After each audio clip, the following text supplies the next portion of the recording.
Hello friends, welcome to our channel. ఈ రోజు నుంచి మన ఛానల్లో బేసిక్ టు అడ్వాన్స్ సిరీస్ అయితే స్టార్ట్ చేయడం జరిగింది. ఈ సిరీస్ ముఖ్య ఉద్దేశం మీరు ఒకరిపై డిపెండ్ అవ్వకుండా మీరు ఒక కంపెనీలో ఇన్వెస్ట్మెంట్ చేసినా లేక ట్రేడింగ్ చేసినా సరే మీరు ఓన్గా అనాలిసిస్ అయితే చేసుకోవాలి. సో ఫ్రెండ్స్, ఈ సిరీస్ మీ స్టాక్ మార్కెట్ కెరీర్లో ఉపయోగపడిందని మీరు ఫీల్ అయితే తప్పకుండా ఈ వీడియోని లైక్ చేయండి, మీ ఫ్రెండ్స్ అండ్ ఫ్యామిలీకి షేర్ చేయండి. మన ఛానల్ని మాత్రం సబ్స్క్రైబ్ చేసుకోవడం మాత్రం మర్చిపోకండి. అలాగే ఈ సిరీస్ మీకు ఎంత అర్థమైందో తెలుసుకోవడానికి ఈ వీడియో ఎండింగ్లో నేను చెప్పిన టాపిక్స్ పైన కొన్ని క్వశ్చన్స్ అయితే అడుగుతాను. దానికి మీరు ఈ వీడియో కింద కామెంట్ బాక్స్లో ఆన్సర్ చేయండి. అలానే మన టెలిగ్రామ్ గ్రూప్లో కూడా మీరు ఆన్సర్ అయితే చేయొచ్చు. దీనివలన మీకు స్టాక్ మార్కెట్ రిలేటెడ్గా ఎటువంటి క్వశ్చన్స్ ఉన్నా, నేను చెప్పిన టాపిక్స్ మీకు అర్థం కాకపోయినా సరే మీరు కామెంట్ బాక్స్లో టైప్ చేస్తారు కనుక నెక్స్ట్ నుంచి నేను లైవ్స్ ప్లాన్ చేసి లైవ్లోనే డైరెక్ట్గా మీకు డౌట్స్ అయితే క్లారిఫై చేస్తాను. సో మీలో ఎవరైనా సరే మన టెలిగ్రామ్ గ్రూప్లో జాయిన్ అవ్వాలనుకుంటే ఎస్ఎం ట్రేడర్ తెలుగు అని చెప్పి టెలిగ్రామ్ ఓపెన్ చేసి ఎస్ఎం ట్రేడర్ తెలుగు అని టైప్ చేసి ఆ గ్రూప్లో జాయిన్ అవ్వండి. లేదనుకుంటే కింద డిస్క్రిప్షన్లో కూడా మన టెలిగ్రామ్ గ్రూప్ యొక్క లింక్ అయితే ప్రొవైడ్ చేస్తాను. ఆ లింక్ ద్వారా అయినా సరే మీరు మన టెలిగ్రామ్ గ్రూప్లో అయితే జాయిన్ అవ్వచ్చు. నెక్స్ట్ ఇప్పుడు టాపిక్లోకి అయితే వెళ్ళిపోదాం. మొదటిగా స్టాక్ మార్కెట్ అంటే ఏంటి, ఒక కంపెనీ స్టాక్ మార్కెట్లోకి ఎందుకు లిస్ట్ అవుతుందో డిస్కస్ చేసుకుందాం. చాలామంది స్టాక్ మార్కెట్లో ట్రేడింగ్ చేస్తూ ఉంటారండి. అంటే సోషల్ నెట్వర్క్స్ ఉంటాయి కదా, అందులో ప్రాఫిట్ల యొక్క స్క్రీన్ షాట్లు చూసి స్టాక్ మార్కెట్లోకి ఎంటర్ అయిపోయి ట్రేడింగ్ అయితే చేస్తుంటారు. కానీ వాళ్ళకి బేసిక్ నాలెడ్జ్ కూడా ఉండదు. సో ఫస్ట్ ఏంటంటే స్టాక్ మార్కెట్ అంటే ఏంటో డిస్కస్ చేద్దాం. దీనికి సింపుల్గా మీకు ఆన్సర్ చెప్పాలంటే అన్ని కంపెనీల యొక్క షేర్లని కొనుగోలు మరియు అమ్మకాలు జరిపే ప్రదేశం. దీనికి ఒక చిన్న ఎగ్జాంపుల్ చెప్తాను, మీకు క్లారిఫికేషన్ అయితే వచ్చేస్తుంది. ఎగ్జాంపుల్గా కూరగాయల మార్కెట్ అండి. మనం మార్కెటింగ్కి వెళ్తాం కదండి. మార్కెట్కి ఎందుకు వెళ్తాం? అక్కడ మనకు కావాల్సిన థింగ్స్ అన్ని కూడా ఒకే దగ్గర దొరికితే కనుక మనం మార్కెట్ అని చెప్పి మెన్షన్ చేస్తాం. లైక్ స్టాక్ మార్కెట్ కూడా అంతే. ఈ స్టాక్ మార్కెట్ అనేసరికి ఏమవుతుందంటే అన్ని కంపెనీలు కూడా ఆ కంపెనీకి సంబంధించిన షేర్లని మనం కొనుగోలు చేయొచ్చు, అమ్మకాలు కూడా జరపచ్చు. అందుకే దీన్ని మనం స్టాక్ మార్కెట్ అంటాం. ఓకే, నెక్స్ట్ ఒక కంపెనీ స్టాక్ మార్కెట్లోకి ఎందుకు లిస్ట్ అవుతుంది? ఒక్క విషయం గుర్తుపెట్టుకోండి, చాలా కంపెనీస్ అయితే ఉన్నాయి. ఇప్పుడు రీసెంట్గా పేటిఎం కూడా స్టాక్ మార్కెట్లోకి లిస్ట్ అయింది. ప్రీవియస్గా కూడా చాలా కంపెనీస్ ఉన్నాయి. రీసెంట్గా ఇంకా ఎల్ఐసి, అందరికీ తెలిసిందే కదండి ఎల్ఐసి కోసం. ఎల్ఐసి కూడా స్టాక్ మార్కెట్లో లిస్ట్ అవడానికి రెడీగా ఉంది. అసలు ఎందుకు లిస్ట్ అవ్వాలి, దీనివల్ల యూజ్ ఏంటి, ఇది కూడా మనం తెలుసుకుందాం. ఈ క్వశ్చన్లో మీరు ఒక కంపెనీకి సంబంధించి అనాలిసిస్ చేసేటప్పుడు ఉపయోగపడే కొన్ని ఇంపార్టెంట్ పాయింట్స్ కూడా ఉంటాయి. సో దీన్ని మీరు కొంచెం ఇంట్రెస్ట్గా వినండి. ఓకే, ఫర్ ఎగ్జాంపుల్గా నేను XYZ అనే ఒక కంపెనీని స్టార్ట్ చేయాలనుకున్నాను. నేనేమనుకున్నానండి, XYZ అని చెప్పి ఏదో ఒక కంపెనీని స్టార్ట్ చేయాలని చెప్పి నేను నిర్ణయించుకున్నాను. అయితే ఈ కంపెనీ స్టార్ట్ చేయడానికి నాకు ₹1,00,00,000 కావాలండి. కంపెనీ స్టార్ట్ చేస్తామంటే మినిమం ₹1,00,00,000 అయితే ఉండాలి. ఈ రోజుల్లో ₹1,00,00,000 కూడా సరిపోదనుకోండి, జస్ట్ మీకు ఎగ్జాంపుల్ కోసం చెప్తున్నాను. కానీ నా దగ్గర ₹50,00,000 మాత్రమే ఉంది. ఇప్పుడు నేను మిగిలిన ₹50,00,000 కోసం ఎవరైతే బిజినెస్ మెన్లు ఉన్నారో వాళ్ళ దగ్గరికి, పెద్ద పెద్ద ఇన్వెస్టర్ ఉంటారు కదండి, వాళ్ళ దగ్గరికి వెళ్ళి నేను ఏ బిజినెస్ చేయాలనుకుంటున్నాను, ఆ బిజినెస్ ఫ్యూచర్లో ఎలా గ్రోత్ అవబోతుంది, ఇవన్నీ కూడా ఎక్స్ప్లెయిన్ చేయడం జరిగిందండి. ఇలా చాలా మంది కూడా ఎక్స్ప్లెయిన్ చేశాను. అందరూ కూడా నన్ను బ్లైండ్గా ఫాలో అయ్యి 50 lakhs అయితే ఇన్వెస్ట్మెంట్ పెట్టరు కదండి. ఎందుకు అంటే ఇదంతా తక్కువ మనీ అయితే కాదు. సో అందరూ కూడా నన్ను నమ్మాలని చెప్పి రూల్ అయితే లేదు. కానీ ఫైనల్గా ఒక ఇద్దరు పర్సన్స్ మాత్రం నా బిజినెస్ మోడల్ నచ్చింది, ఫ్యూచర్లో నా బిజినెస్కి స్కోప్ ఉందని చెప్పి నమ్మి ఒక ఇద్దరు ఇన్వెస్టర్లు మాత్రం ముందుకొచ్చారు. ఆ ఇద్దరిలో ఒకరు మదన్, ఇంకొకరు కిరణ్ అనుకుందాం.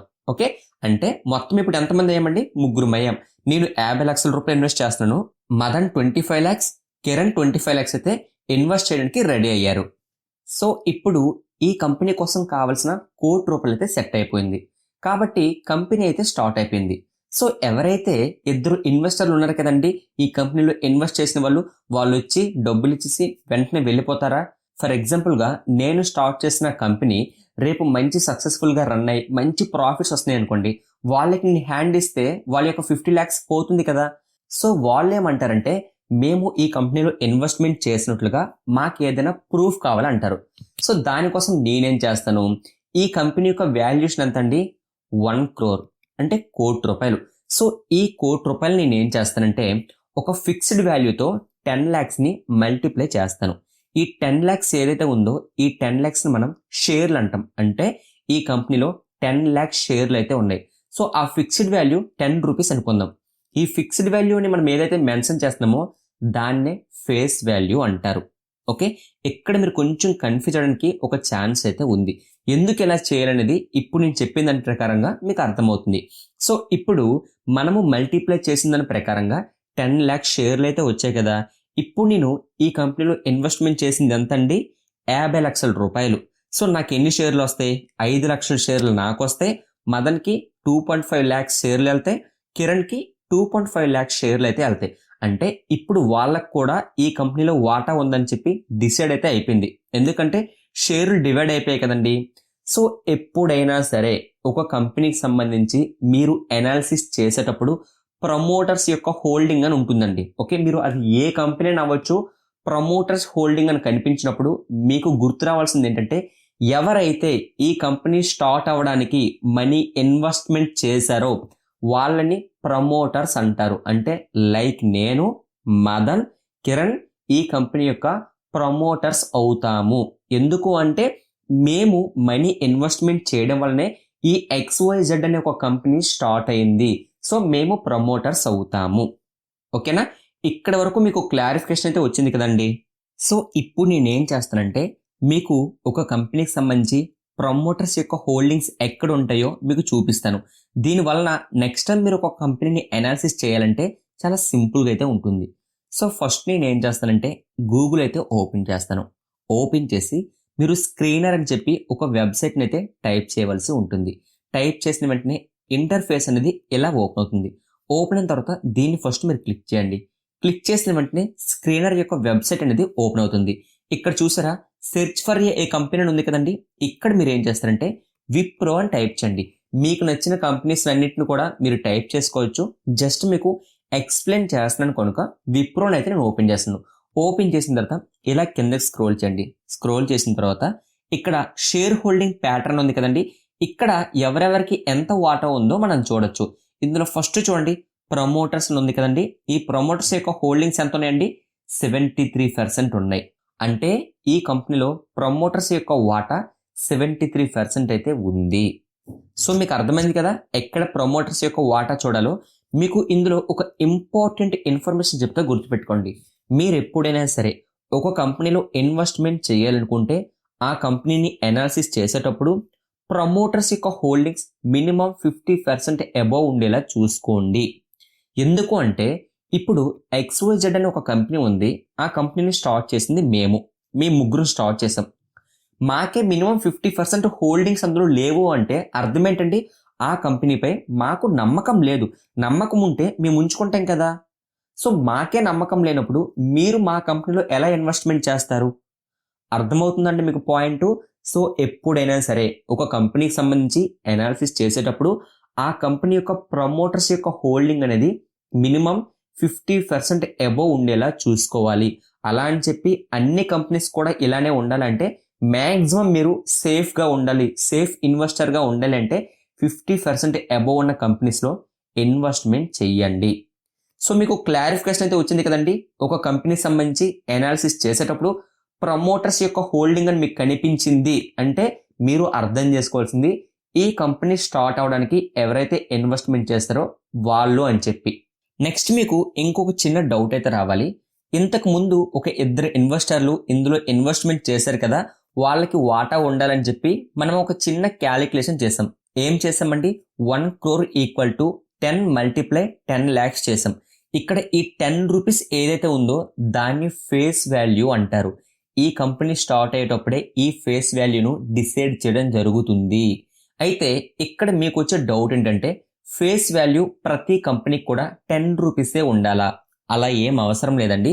ఇప్పుడు XYZ అనే కంపెనీకి నేను ₹10 ఫేస్ వాల్యూ పెట్టాను కనుక 10 lakhs షేర్లు అయితే వచ్చాయి.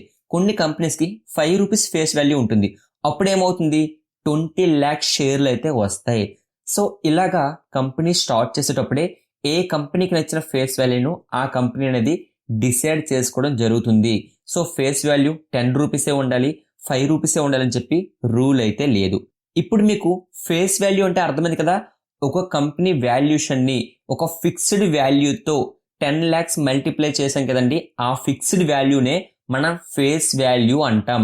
ఈ ఫేస్ వాల్యూ అనేది కంపెనీ స్టార్ట్ చేసేటప్పుడు డిసైడ్ చేస్తారు. ఇప్పుడు మనం కంప్లీట్ చేసుకున్న టాపిక్స్ ఏంటండి? నెంబర్ 1 మీకు ప్రమోటర్స్ యొక్క హోల్డింగ్స్ తెలుసు. నెంబర్ 2 షేర్స్ అంటే తెలుసు. నెంబర్ 3 ఫేస్ వాల్యూ అంటే తెలుసు.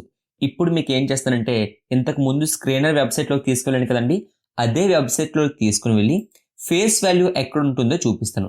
సో విప్రోకి సంబంధించిన ఇన్ఫర్మేషన్ అయితే డైరెక్ట్గా ఓపెన్ చేశాను. ఇక్కడ చూసారండి, ఫేస్ వాల్యూ 2 రూపీస్ ఉంది కదా. విప్రో కంపెనీ యొక్క ఫేస్ వాల్యూ 2 రూపీస్. దీన్నే మనం ఫేస్ వాల్యూ అంటాం. సో ఎప్పుడైనా సరే ఒక కంపెనీ సంబంధించి ఎనాలిసిస్ చేసేటప్పుడు ఈ ఫేస్ వాల్యూ 2 రూపీస్ కనిపించింది అంటే మీకు వెంటనే ఒక క్లారిటీ అనేది రావాలి.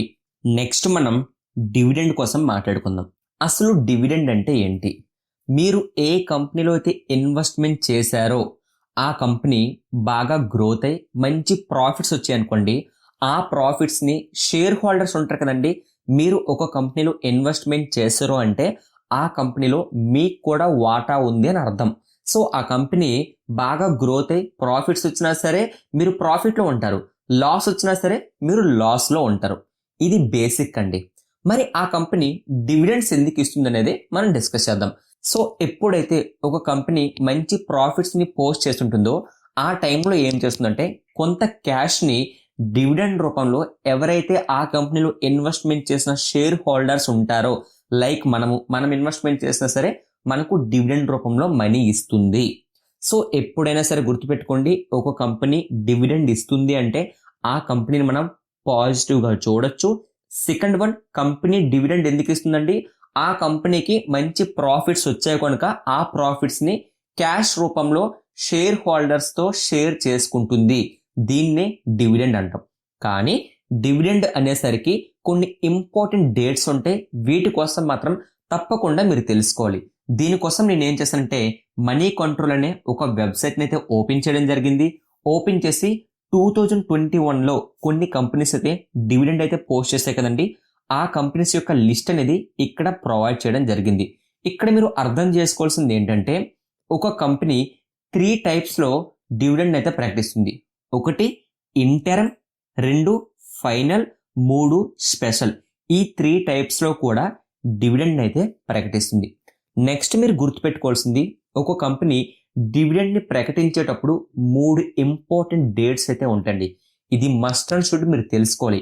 అందులో first one announcement, second one record, third one X dividend. Okay, ఈ 3 డేట్స్ యొక్క మీనింగ్ మీరు తెలుసుకోవాలి, అప్పుడే ఈ డివిడెండ్కి మీరు ఎలిజిబుల్ అవుతారు. First one announcement.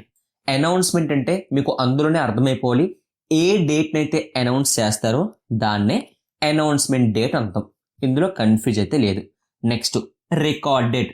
Record date అంటే ఇక్కడ ఏదైతే వీళ్ళు డేట్ మెన్షన్ చేస్తారో ఆ డేట్ లోపల మన డీమ్యాట్ అకౌంట్లో షేర్లు ఉండాలి, అప్పుడే మనము ఈ కంపెనీ నుంచి డివిడెండ్ పొందడానికి ఎలిజిబిలిటీ సంపాదించినట్లు. అంటే ఇక్కడ వీళ్ళు రికార్డ్ డేట్ ఎంత ఇచ్చారండి? 31/12/2021. ఈ డేట్ లోపల మన డీమాట్ అకౌంట్లో షేర్లు ఉండాలి. ఓకే, నెక్స్ట్ ఫైనల్గా ఎక్స్ డివిడెండ్. ఇక్కడ ఎక్స్ డివిడెండ్ డేట్ ఏదైతే ఇచ్చుంటారో ఆ డేట్ కంటే ముందు మనం షేర్లు బై చేస్తేనే ఈ రికార్డ్ డేట్ టైంకి మన డీమాట్ అకౌంట్లో షేర్లు ఉంటాయి. సో మనం బై చేయాల్సింది ఇప్పుడు ఎక్స్ డివిడెండ్ డేట్ ఉంది కదండి, ఈ డేట్ కంటే ఒక రోజు ముందు మనం షేర్లు బై చేసుకోవాలి.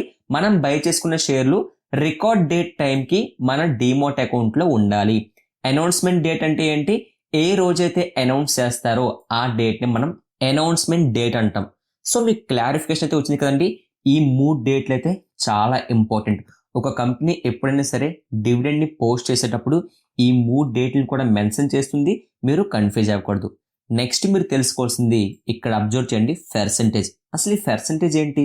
ఇక్కడ చూసారా, గెయిల్ 40%, నెక్స్ట్ కంపెనీ 700%, ఆ నెక్స్ట్ కంపెనీ 75%, ఇట్లా అన్ని పర్సెంటేజ్లు కూడా మనకు కనిపిస్తుంటాయి. అసలు దీన్ని మనం ఎలా అర్థం చేసుకోవాలంటే 40% డివిడెండ్ అనేది మనకు కంపెనీ ఇవ్వడం జరుగుతుంది. అంటే ఈ డేట్లో ఎవరైతే ఆ కంపెనీకి సంబంధించిన షేర్లు అనేవి డీమోట్ అకౌంట్లో ఉన్నాయో వాళ్ళకి 40% డివిడెండ్ అయితే ఇవ్వడం జరుగుతుంది. ఇక్కడ చాలా మంది కన్ఫ్యూజ్ అయ్యేది ఏంటి? ఫస్ట్ మీరు అబ్జర్వ్ చేయండి, ఈ కంపెనీ నేమ్ గెయిల్ అండి. సో ఈ కంపెనీ యొక్క షేర్ ప్రైస్ ఎంత ఉంది? 143 రూపీస్ అయితే షేర్ ప్రైస్ ఉంది. సో ఇక్కడ చాలా మంది కన్ఫ్యూజ్ ఏమవుతారు, 143 రూపీస్లో 40% డివిడెండ్ ఇస్తుంది కదా అని చెప్పి క్యాలిక్యులేషన్ అయితే చేసుకుంటారు. అది రాంగ్ అండి. ఎందుకంటే 143 రూపీస్లో 40% అంటే 57 రూపీస్ 2 పైసా. సో ఒక షేర్కి అంత డివిడెండ్ ఏ కంపెనీ కూడా ఇవ్వదు. ఫస్ట్ విషయం గుర్తుపెట్టుకోండి. మరి ఆ 40%ని ఎలా క్యాలిక్యులేట్ చేస్తారు అంటే ఈ కంపెనీ యొక్క ఫేస్ వాల్యూతో క్యాలిక్యులేట్ చేయడం జరిగింది. ఫేస్ వాల్యూ అంటే మీకు ముందే చెప్పాను కదండి, ఒక కంపెనీ స్టార్ట్ చేసేటప్పుడు ఏదైతే ఫిక్స్డ్ వాల్యూ ఉంటుందో ఆ వాల్యూనే ఫేస్ వాల్యూ అంటాం. సో ఈ 10 రూపీస్ ఉంది కదండి, ఈ 10 రూపీస్లో 40% అంటే ఎంత? 4 రూపీస్. అంటే గెయిల్ అనే ఒక కంపెనీ షేర్లు అనేవి ఈ డేట్ లోపల మీ డీమోట్ అకౌంట్లో ఉంటే మీకు ఒక షేర్కి 4 రూపీస్ డివిడెండ్ అయితే వస్తుంది. సో మీకు క్లారిఫికేషన్ వచ్చింది కదండి. మీరు కావాలంటే చెక్ చేసుకోవచ్చు. ఇక్కడ చూడండి, ఎక్స్ డేట్ ఉంది కదండి, ఈ డేట్లో 4 రూపీస్ ప్రతి ఒక్క షేర్ హోల్డర్ కూడా క్రెడిట్ అవ్వడం జరిగింది. అర్థమవుతుందండి? ఎక్స్ డివిడెండ్ ఎక్కడ కూడా చూడండి, 30/12/2021 4 రూపీస్ క్రెడిట్ అయ్యింది. సో ఎప్పుడైనా సరే ఈ డేట్లు మీకు కనిపించినప్పుడు మీరు కన్ఫ్యూజ్ అవ్వకూడదు. సో మీకు ఇప్పుడు డివిడెండ్ అంటే ఒక క్లారిటీ వచ్చింది కదా. ఒక కంపెనీ మంచి ప్రాఫిట్స్లో ఉన్నప్పుడు ఆ కంపెనీ యొక్క షేర్ హోల్డర్స్తో క్యాష్ రూపంలో మనీ స్పెండ్ చేస్తుంది. దాన్నే మనం డివిడెండ్ అంటాం. నెక్స్ట్ మనం స్ప్లిట్ కోసం అయితే మాట్లాడుకుందాం. మీరు స్టాక్ మార్కెట్లోకి ఎంటర్ అయిన తర్వాత కొన్ని కంపెనీస్లో ఇన్వెస్ట్మెంట్ చేసిన తర్వాత కొన్ని కంపెనీస్ ఏం చేస్తాయంటే ఈ స్టాక్ స్ప్లిట్ అయిందని చెప్పి అనౌన్స్ చేయడం జరుగుతుంది.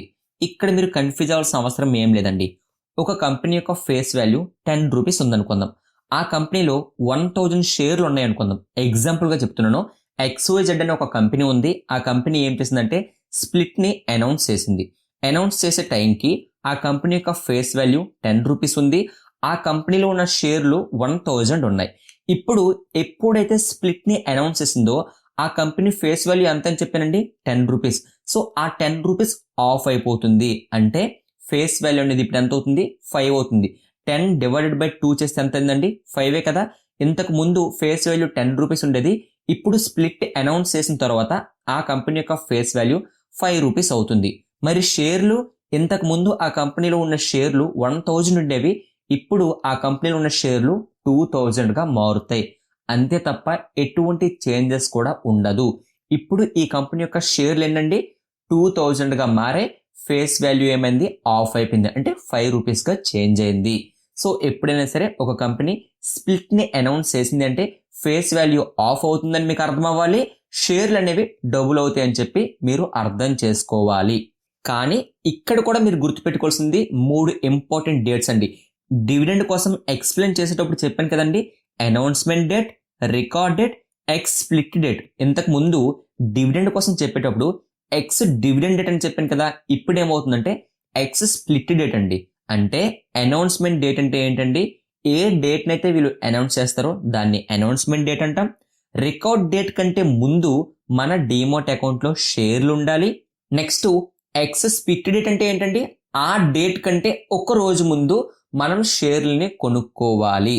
ఇలా కొనుక్కుంటేనే ఆ కంపెనీ అనౌన్స్ చేసిన స్ప్లిట్కి మనము ఎలిజిబుల్ అవుతాము. నెక్స్ట్ మనం బోనస్ కోసం అయితే మాట్లాడుకుందాం. కొన్ని కంపెనీస్ ఏం చేస్తాయంటే ఆ కంపెనీకి సంబంధించిన బోనస్ని అనౌన్స్ చేయడం జరుగుతుంది. ఇక్కడ కూడా మీరు 3 ఇంపార్టెంట్ డేట్స్ని అయితే గుర్తుపెట్టుకోవాలి. 1 announcement date, 2 record date, 3 X bonus date. Okay, ఇక్కడ ఇంత ముందు ఏమొచ్చిందండి? ఎక్స్ డివిడెండ్ వచ్చింది, ఎక్స్ స్ప్లిట్ వచ్చింది, ఇప్పుడు ఎక్స్ బోనస్ డేట్. ఈ 3 డేట్స్ కోసం కూడా మీకు తెలుసు కదా, మళ్ళీ స్పెషల్గా అయితే ఎక్స్ప్లెనేషన్ అయితే అవసరం లేదు. ఇక్కడ మీరు తెలుసుకోవాల్సింది బోనస్ రేషియో అండి. ఇక్కడ ఫస్ట్ కంపెనీ యొక్క బోనస్ రేషియో ఎంత ఉంది? 2:3 ఉంది. అంటే ఇక్కడ అర్థం ఏంటంటే 3 షేర్లు మీ దగ్గర ఉంటే ఎక్స్ట్రాగా వీళ్ళు ఒక 2 షేర్స్ అనేవి మీకు ఇవ్వడం జరుగుతుంది. నెక్స్ట్ 5:4 అంటే మీ దగ్గర ఒక 4 షేర్లు ఉన్నాయనుకోండి, వీళ్ళు ఎక్స్ట్రాగా మీకు 5 షేర్లు అయితే ఇవ్వడం జరుగుతుంది. నెక్స్ట్ ఏముందండి 4:1 ఉంది. అంటే మీ దగ్గర ఒక్క షేర్ ఉంటే చాలు, వీళ్ళు 4 షేర్లు అయితే ఫ్రీగా ఇవ్వడం జరుగుతుంది. నెక్స్ట్ ఏముందండి 1:30 ఉంది. అంటే మీ దగ్గర ఒక 30 షేర్లు ఉంటే వీళ్ళు ఎక్స్ట్రాగా 1 షేర్ అయితే మీకు ఇవ్వడం జరుగుతుంది. నెక్స్ట్ 1:1 అంటే మీ దగ్గర ఒక్క షేర్ ఉంటే ఒక్క షేర్ వీళ్ళు ఎక్స్ట్రాగా ఇస్తారు. నెక్స్ట్ ఏముందండి 2:1. ఇక్కడ మీనింగ్ ఏముంది, మీ దగ్గర ఒక్క షేర్ ఉంటే వీళ్ళు 2 షేర్లు అయితే ఎక్స్ట్రాగా ఇస్తారు. సో మీకు బోనస్ రేషియో అయితే అర్థమైంది కదండి. ఇప్పుడు ఈ బోనస్కి సంబంధించి కొంచెం ఇంపార్టెంట్ డేటా కోసం అయితే డిస్కస్ చేసుకుందాం. ఇది చాలా ఇంపార్టెంట్ అండి. ఓకే, ఫర్ ఎగ్జాంపుల్గా మీరు ఒక XYZ అనే ఒక కంపెనీలో 10,000 రూపాయలకు సంబంధించిన వాల్యుబుల్ షేర్లు అనేవి మీరు కొనుక్కొని మీ డీమోట్ అకౌంట్లో ఉంచుకున్నారు. ఇప్పుడు ఆ XYZ అనే ఒక కంపెనీ ఏం చేసింది, బోనస్ని అనౌన్స్ చేసింది 1:1 రేషియోలో. మీరు కన్ఫ్యూజ్ అవ్వకూడదని చెప్పి 1:1 రేషియోలో అయితే మీకు ఎక్స్ప్లెనేషన్ ఇస్తున్నాను. సో ఇప్పుడు ఏమైందండి, XYZ అనే ఒక కంపెనీ ఉంది. ఆ కంపెనీకి సంబంధించిన 10,000 రూపాయలకి సంబంధించిన షేర్లు అనేవి మీ డీమోట్ అకౌంట్లో ఉన్నాయి. ఆ కంపెనీ ఇప్పుడు 1:1 రేషియోలో బోనస్ని అనౌన్స్ చేసింది. ఇప్పుడు ఏమవుతుందంటే ఆ కంపెనీ యొక్క షేర్ ప్రైస్ అనేది 100 రూపీస్ అనుకుందాం. సో మీ దగ్గర ఇప్పుడు ఎన్ని షేర్లు ఉంటాయి, 100 షేర్స్ ఉంటాయి. ఎందుకంటే 10,000 రూపాయలు కదండి వాల్యూ. సో ఇప్పుడు 100 రూపీస్ షేర్ వాల్యూ, 100 షేర్లు అనేవి మీ డీమోట్ అకౌంట్లో ఉన్నాయి. ఎప్పుడైతే ఆ కంపెనీ 1:1 రేషియోలో బోనస్ని అనౌన్స్ చేస్తుందో ఇప్పుడు 100 షేర్లు ఉన్న మీ షేర్లు అనేవి 200 షేర్లుగా మారిపోతాయి. కానీ దీని వాల్యూ ఎంతండి, 10,000 రూపీసే కదా. ఇప్పుడు ఏమవుతుందంటే 100 రూపీస్లో ఉన్న షేర్ ప్రైస్ అనేది 50 రూపీస్లోకి చేంజ్ అవుతుంది. సో ఇక్కడ చాలా మంది భయపడుతూ అదేంటిది 100 రూపీస్ ఉన్న షేర్ ప్రైస్ 50 రూపీస్ పడిపోయిందని చెప్పేసి భయపడుతూ ఉంటారు. మీరు భయపడాల్సిన అవసరం లేదు. మీ డీమోట్ అకౌంట్లో ఉండాల్సిన వాల్యూ 10,000 రూపీస్ మాత్రమే. ఇప్పుడు మీరు ఎలా క్యాల్కులేట్ చేసుకున్నా సరే 10,000 రూపీసే ఉంటుంది. అంటే ఇక్కడ ఏమైందండి, షేర్ ప్రైస్ని ఆఫ్ చేశారు, మీ యొక్క షేర్లని డబల్ చేశారు. ఓకే, ఎప్పుడైనా సరే మీరు ఇన్వెస్ట్మెంట్ చేసిన కంపెనీ అనేది బోనస్ని అనౌన్స్ చేసి ఇలా జరిగిన వెంటనే మీరు కన్ఫ్యూజ్ అవ్వాల్సిన అవసరం అయితే లేదు. నెక్స్ట్ మనం బైబ్యాక్ కోసం అయితే మాట్లాడుకుందాం. అసలు ఈ బైబ్యాక్ అంటే ఏంటి?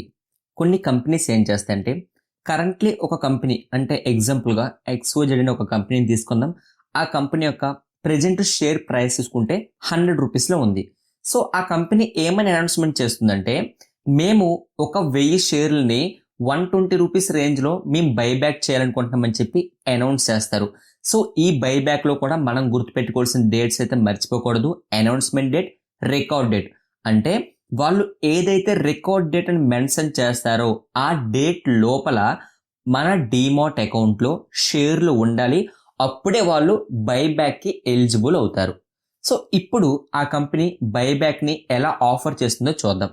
ఫర్ ఎగ్జాంపుల్గా ఆ కంపెనీ షేర్ ప్రైస్ అనేది 100 రూపీస్లో ఉంది. ఇప్పుడు ఆ కంపెనీ ఏమని అనౌన్స్మెంట్ చేస్తుందంటే 100 రూపీస్లో ఉన్న షేర్ ప్రైస్ని 120 రూపీస్లో కొంటామని చెప్పి ఎవరైతే ఆ కంపెనీలో ఉన్న షేర్ హోల్డర్స్ ఉంటారో, అంటే లైక్ మనం ఇన్వెస్ట్మెంట్ చేసినా సరే మనం కూడా షేర్ హోల్డరే. సో మనకి అనౌన్స్మెంట్ ఒకేసారి చేస్తుంది. ఇలా చేయడం వలన 100 రూపీస్లో ఉన్న షేర్ ప్రైస్ని వాళ్ళు 120 రూపీస్లో కొంటామంటున్నారంటే మనం ప్రాఫిట్లో ఉన్నట్లే కదండి. అంటే 100 రూపీస్లో మనం అమ్మేస్తున్నాం, కానీ వాళ్ళు 120 రూపీస్లో కొంటున్నారు. అంటే ఎక్స్ట్రా 20 రూపీస్ మనకు ప్రాఫిటే కదా. సో ఈ ఆఫర్ని ఎవరు మిస్ చేసుకోరు. ఇక్కడ ఏమవుతుంది, ఆ కంపెనీ అనౌన్స్ చేసేటప్పుడు ఒక 1000 షేర్లని నేను బై చేస్తానని చెప్తుందో, లేదంటే ఒక 10,000 షేర్లు మాకు అవసరం అని చెప్తుంది. ఇప్పుడు 10,000 మెంబర్స్ మాత్రమే అప్లై చేస్తారా? అలా కాకుండా అంతకంటే ఎక్కువ కూడా అప్లై చేస్తారు. ఓన్లీ 10,000 మెంబర్సే అప్లై చేస్తారండి. ఒక 1,00,000 మెంబర్స్ అప్లై చేస్తారు అనుకుందాం. ఇప్పుడు ఏమవుతుందంటే మన దగ్గర ఉన్న 100 షేర్స్ని మనం అమ్మామనుకోండి, 100 షేర్లు కూడా ఆ కంపెనీ తీసుకుంటుందని చెప్పి రూల్ అయితే లేదు. ఎందుకు అంటే ఆ కంపెనీకి కావాల్సింది అక్కడ ఒక 10,000 షేర్లు మాత్రమే, కానీ అప్లై చేసింది 1,00,000. సో మన దగ్గర ఉన్న అన్ని షేర్లను కూడా కంపెనీ తీసుకోవాలని చెప్పి రూల్ అయితే లేదు. ఎందుకు అంటే ఈ బైబ్యాక్ ఆఫర్ అనేది చాలా మందికి అట్రాక్టివ్గా ఉంటుంది. 100 రూపీస్లో ఉన్న షేర్ ప్రైస్ని 120 రూపీస్లో ఆఫర్ చేస్తే ఎవరికి వద్దండి? సో మీకు పాయింట్ అర్థమైంది కదండి. సో ఎప్పుడైనా సరే ఒక కంపెనీ బైబ్యాక్ ని ఆఫర్ చేసిందంటే మీరు చూడవలసింది అనౌన్స్మెంట్ డేట్, రికార్డ్ డేట్ చూడాలి, ఎంతకు ఆఫర్ చేస్తుందో చూడాలి, మెయిన్ ఇష్యూ సైజ్ చూడాలండి. అంటే ఆ కంపెనీకి ఎన్ని షేర్లు కావాలి, ఎంతమంది అప్లై చేసుకున్నారు, ఇది చూస్తేనే మీకు ఒక క్లారిటీ అయితే వస్తుంది. ఓవరాల్ గా మీకు ఇప్పుడు నేను చెప్పిన ప్రతి టాపిక్ కూడా అర్థమైంది కదండి. నెక్స్ట్ మనం డివిడెండ్ ఈల్డ్ కోసం మాట్లాడుకుందాం. ఇంతకు ముందు డివిడెండ్ కోసం మీకు ఎక్స్ప్లెయిన్ చేసేటప్పుడు నేను పర్సంటేజ్ ని ఎలా క్యాలిక్యులేట్ చేశానండి. ఫర్ ఎగ్జాంపుల్ గా విప్రో అనే ఒక కంపెనీని తీసుకుందాం, మళ్ళీ ఒకసారి మీకు ఎక్స్ప్లెయిన్ చేస్తాను. ఓకే, విప్రో అనే ఒక కంపెనీ డివిడెండ్ ని 50% అనౌన్స్ చేసింది అనుకుందాం. ఇప్పుడు దీన్ని మనం రెండు రకాలుగా క్యాలిక్యులేట్ చేయొచ్చు. ఫస్ట్ వన్, విప్రో యొక్క ఫేస్ వాల్యూ ఎంత అండి, 2 రూపీస్. సో ఈ 2 రూపీస్ లో 50% అంటే ఎంత, 1 రూపీ. సో ఇక్కడ చూసారా మీరు, డివిడెండ్ ఎంత ఇస్తున్నారు వీళ్ళు, 1 రూపీ. ఒక షేరు గాను వీళ్ళు 1 రూపీ అనేది డివిడెండ్ ఇవ్వడం జరుగుతుంది. నెక్స్ట్ ఇంకో విధంగా కూడా మీరు క్యాల్కులేట్ చేయొచ్చు. ఫర్ ఎగ్జాంపుల్ గా డివిడెండ్ 50% అయితే విప్రో అనౌన్స్ చేసింది. సో ఈ 50% మల్టిప్లై ఫేస్ వాల్యూ ఎంత ఉందండి, 2 రూపీస్ ఉంది కదా, 2 రూపీస్ చేయండి. ఇప్పుడు ఎంత వచ్చింది, 100% అయితే వచ్చింది. ఎందుకంటే 50% లో ఉంది కదా, సో పర్సెంటేజ్ లో చూసుకుంటే 100% అయితే వచ్చింది. మరి 100% వచ్చింది కనుక డివైడెడ్ బై 100 చేయాలి కదండి, 100 చేయండి. ఇప్పుడు ఎంత వచ్చిందండి, 1 రూపీ వచ్చింది. అంటే మనం క్యాలిక్యులేషన్ ఎలా చేసుకున్నా సరే ఫైనల్ డివిడెండ్ అయితే విప్రోకి 1 రూపీ. ఇక్కడ వరకు క్లారిటీ అయితే ఉంది కదా. కానీ కొన్నిసార్లు ఏమవుతుందంటే రెండు కంపెనీస్ ని మనం కంపేర్ చేసుకునేటప్పుడు ఆ రెండు కంపెనీస్ కూడా సేమ్ ఒకేలా డివిడెండ్ ఇస్తుంది అనుకోండి, అప్పుడు అసలు ప్రాబ్లం వస్తుంది. దీనికోసం మనం ఈ రెండు కంపెనీస్ లో ఈ కంపెనీ బెస్ట్ అని మనం తెలుసుకోవాలనుకుంటే మనం ఏం చేయాలి, డివిడెండ్ ఈల్డ్ ని క్యాలిక్యులేట్ చేయాలి. అసలు డివిడెండ్ ఈల్డ్ ని మనము ఎలా క్యాలిక్యులేట్ చేయాలో ఇప్పుడు చెప్తాను. ఫస్ట్ మీరు డివిడెండ్ ని క్యాలిక్యులేట్ చేసుకోవాలి. విప్రో కంపెనీ యొక్క డివిడెండ్ ఎంత వచ్చిందండి, 1 రూపీ వచ్చింది. ఇప్పుడు విప్రో యొక్క షేర్ ప్రైస్ ఎంత ఉంది, 692 రూపీస్ ఉంది. సో మీరు ఏం చేస్తారంటే ఈ 1 రూపీ డివైడెడ్ బై 692 రూపీస్ వెయ్యండి. ఓకే, ఇప్పుడు ఏదైతే ఫిగర్ వస్తుందో దీన్ని మల్టిప్లై 100 చేయాలి. ఎందుకు అంటే డివిడెండ్ ఈల్డ్ అనేది పర్సెంటేజెస్ లో ఉంటుంది. సో ఇక్కడ డివిడెండ్ ఈల్డ్ ఎంత ఉందండి, 0.14%. సరిపోయింది కదా. సో మీకు డివిడెండ్ ఈల్డ్ క్యాలిక్యులేట్ చేయడం వచ్చింది కదండి. ఫస్ట్ ఏం చేస్తారు, డివిడెండ్ క్యాలిక్యులేట్ చేసుకుంటారు. డివిడెండ్ ఎంత వచ్చింది విప్రోది, 1 రూపీ వచ్చింది. 1 rupee divided by currently share price ఎంత ఉందండి, 692 రూపీస్ ఉంది. సో మీరు ఏం చేస్తారు, 1 రూపీ డివైడెడ్ బై 692 రూపీస్ వేసుకుంటారు. అప్పుడు సమ్ వాల్యూ వస్తుంది. ఆ వాల్యూని మల్టిప్లై 100 చేసిన వెంటనే డివిడెండ్ ఈల్డ్ పర్సెంటేజ్ ఎంతైతే ఉందో అంత పర్సెంటేజ్ వస్తుంది. ఇప్పుడు ఈ డివిడెండ్ ఈల్డ్ ద్వారా మనము రెండు కంపెనీస్ లో ఒక కంపెనీ బెస్ట్ అని ఎలా సెలెక్ట్ చేసుకోవాలో ఇప్పుడు చెప్తాను. దీనికోసం మీరు ఏం చేస్తారంటే రెండు కంపెనీస్ అయితే తీసుకోండి.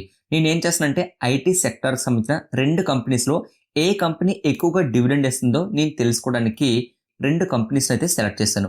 ఒకటి విప్రో, రెండు హెచ్సిఎల్ టెక్ అనే ఈ రెండు కంపెనీస్ అయితే సెలెక్ట్ చేస్తాను. ప్రెజెంట్ షేర్ ప్రైస్ ఎంత ఉందో దాని ప్రకారంగా నేను క్యాలిక్యులేట్ చేయట్లేదు, ఎందుకంటే మీరు కొంచెం కన్ఫ్యూజ్ అవుతారు. సో నేనేం చేస్తానంటే నాకు ఓన్గా విప్రో షేర్ ప్రైస్ ని ప్రెజెంట్ 692 రూపీస్ లో ఉందని చెప్పాను కదండి, కానీ నేను 500 రూపీస్ తీసుకుంటాను. నెక్స్ట్ హెచ్సిఎల్ టెక్ యొక్క షేర్ ప్రైస్ ని 1000 రూపీస్ తీసుకుంటాను. ఇప్పుడు ఈ రెండు కంపెనీలు కూడా 1 రూపీ మాత్రమే డివిడెండ్ ఇస్తున్నాయి. సో ఇక్కడ మనకు మెయిన్ ప్రాబ్లం వచ్చిందండి. అలా కాకుండా విప్రో 1 రూపీ డివిడెండ్ ఇచ్చి హెచ్సిఎల్ టెక్ 2 రూపీస్ డివిడెండ్ ఇస్తుంది అనుకోండి, హెచ్సిఎల్ టెక్ బెస్ట్ అని చెప్పి మనం ఫిక్స్ అయిపోతాం, అక్కడ ప్రాబ్లం లేదు. కానీ రెండు కంపెనీలు కూడా ఒకేలా అయితే డివిడెండ్ ఇస్తున్నాయి. సో ఇప్పుడు ఏం చేస్తున్నానంటే విప్రోకి సంబంధించిన డివిడెండ్ ని క్యాలిక్యులేట్ చేస్తాను. మీరు డివిడెండ్ ఈల్డ్ ఎలా క్యాలిక్యులేట్ చేయాలండి, ఫస్ట్ డివిడెండ్ ఎంత, 1 rupee divided by currently price ఎంత అని చెప్పాను, విప్రో యొక్క షేర్ ప్రైస్ 500 రూపీస్ ఉందనుకుందాం. సో డివైడెడ్ బై 500 వేయండి.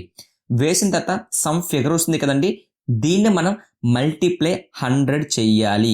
ఎందుకు అంటే డివిడెండ్ ఈల్డ్ అనేది పర్సెంటేజెస్ లో ఉంటుంది. సో మీరు ఏం చేస్తారు, మల్టిప్లై 100 చేశారు. ఇప్పుడు ఎంత వచ్చిందండి, 0.2 వచ్చింది. అంటే విప్రో ఒక్క షేరు గాను 0.2 పైసా అయితే డివిడెండ్ ని పే చేస్తుంది. నెక్స్ట్ హెచ్సిఎల్ టెక్ కోసం డిస్కస్ చేద్దాం. హెచ్సిఎల్ టెక్ కూడా ఎంత ఇస్తుంది డివిడెండ్, 1 రూపీ ఇస్తుంది. So 1 rupee divided by currently market price ఎంత చెప్పాను, 1000 రూపీస్. ఓకే, ఇప్పుడు వచ్చిన వాల్యూకి మల్టిప్లై 100 చెయ్యండి. ఇప్పుడు ఎంత వచ్చిందండి? 0.1 పైసా. అంటే విప్రో 100 రూపీస్ గాను 0.2 పైసా ఇస్తుంటే హెచ్సిఎల్ టెక్ 100 రూపీస్ గాను 0.1 పైసా మాత్రమే ఇస్తుంది. ఇప్పుడు ఈ రెండు కంపెనీస్ లో ఏ కంపెనీ బెస్ట్ అంటారు? Wipro company best. అర్థమవుతుందా మీకు? ఈ రెండు కంపెనీలు కూడా డివిడెండ్ అయితే 1 రూపీ ఇస్తున్నాయి. సో దీనికోసం మనం ఏం చేసాం? డివిడెండ్ ఇల్డ్ ని క్యాలిక్యులేట్ చేసాం. సో ఫస్ట్ ఏం చేసాం? డివిడెండ్ ఎంత ఉందో ఆ dividend divided by share price ని వేసాం, మల్టిప్లై 100 చేసాం. దీని వలన మనకు ఆ కంపెనీస్ డివిడెండ్ ఇల్డ్ ఎంత ఇస్తున్నాయో తెలిసి మనము ఈజీగా అయితే సెలెక్ట్ చేసుకోవచ్చు. ఓకేనా? నేను చెప్తున్న దాంట్లో మీకు ఏదైనా కన్ఫ్యూజన్ ఉంటే మాత్రం డెఫినెట్ గా కామెంట్ బాక్స్ లో తెలియజేయండి. నేను ఎక్స్ప్లెనేషన్ మీకు మళ్ళీ ఇస్తాను, నో ప్రాబ్లం. నెక్స్ట్ మనం డివిడెండ్స్ లో టైప్స్ ఉంటాయి కదండి, మీకు ఎంతకాలం చూపించాను. ఇంటర్మ్, ఫైనల్, స్పెషల్ 3 టైప్స్ లో కూడా ఒక కంపెనీ డివిడెండ్స్ ని పే చేయడం జరుగుతుంది. అందులో ఫస్ట్ వన్ ఏంటండి? Final dividend. ఫైనల్ డివిడెండ్ అంటే అర్థం ఏంటి? ఫైనాన్షియల్ ఇయర్ అంటే ఒక కంపెనీ రిజల్ట్స్ ని పోస్ట్ చేసేటప్పుడు కూడా కొన్ని కంపెనీస్ క్యాలెండర్ ఇయర్ ని ఫాలో అవుతాయి, ఇంకా కొన్ని కంపెనీస్ ఫైనాన్షియల్ ఇయర్ ని అయితే ఫాలో అవుతాయండి. ఇక్కడ క్యాలెండర్ ఇయర్ అంటే అర్థం ఏంటి?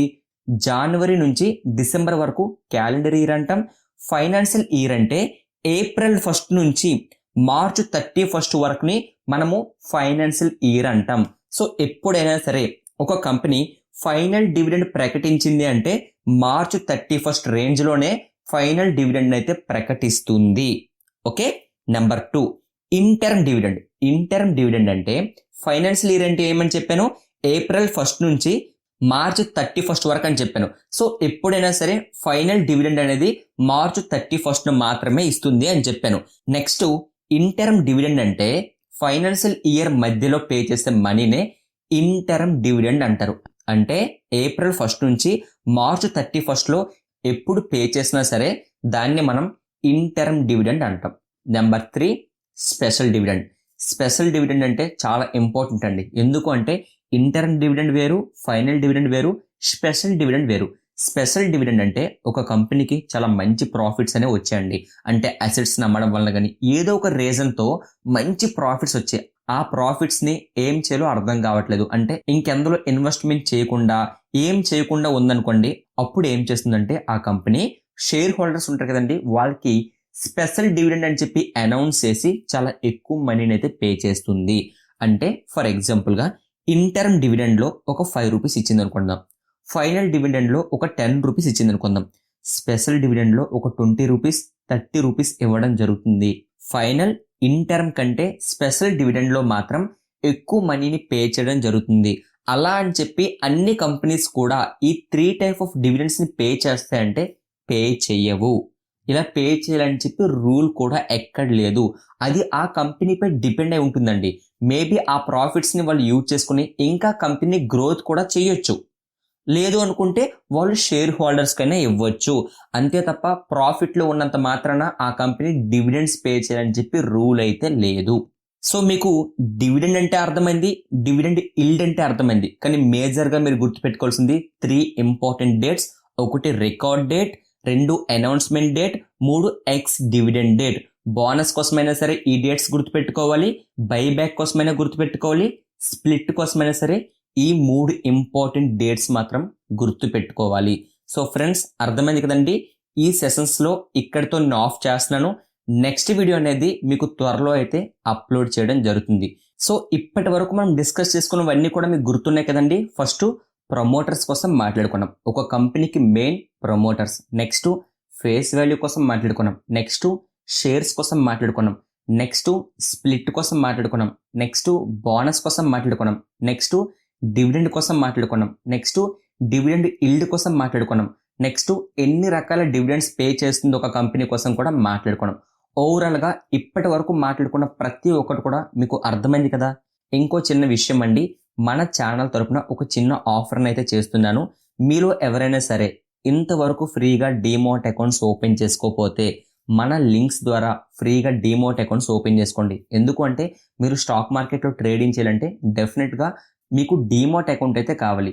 సో మీరు డైరెక్ట్గా వెబ్సైట్లోకి వెళ్ళి డీమోట్ అకౌంట్స్ ఓపెన్ చేసుకోవడం కంటే మన ద్వారా మీరు డీమోట్ అకౌంట్స్ ఓపెన్ చేసుకుంటే మీకు ఫ్రీగా ఇంట్రాడేకి సంబంధించిన ఎటువంటి డౌట్స్ ఉన్నా సరే, ట్రేడింగ్ రిలేటెడ్ అవ్వచ్చు, లేదంటే ఇన్వెస్ట్మెంట్ రిలేటెడ్ అవ్వచ్చు, ఎటువంటి డౌట్స్ ఉన్నా సరే మా ఛానల్ తరపున మీకు సపోర్ట్ చేయడం జరుగుతుంది. ఓకేనా? సో ఎవరైనా సరే ఓపెన్ చేసుకోవాలని ఇంట్రెస్ట్ ఉంటే కింద డిస్క్రిప్షన్లో మన లింక్స్ ప్రొవైడ్ చేస్తాం, అలానే కామెంట్ బాక్స్లో కూడా ప్రొవైడ్ చేయడం జరుగుతుంది. ఓపెన్ అయితే చేసుకోండి. Thank you so much friends.